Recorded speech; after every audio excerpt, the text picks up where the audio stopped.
मैं उर्दू के सेशन में तमाम तलबा को खुशामदीद कहती हूँ। नर्सरी क्लास, आज हम हरूफ की आदि अशकार लिखना और बोलना सीखेंगे।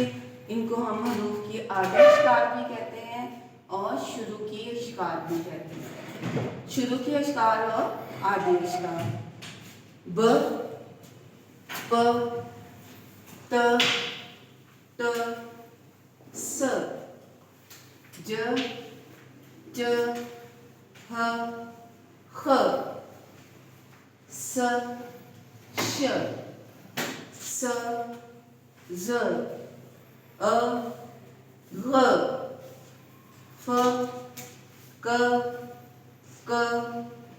ग, ल, म, न, ह, य। फिर से इसकी रीडिंग की मशक करते हैं हम पढ़ाई की।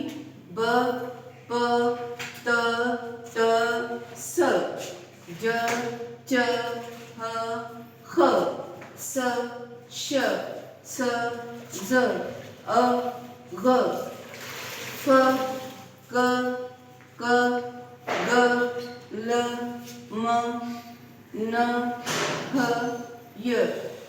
स्टूडेंट्स, आप ये इसकी लिखाई और पढ़ाई की मशक करेंगे और मुझे इसकी वीडियो बना के सेंड करेंगे। बाय।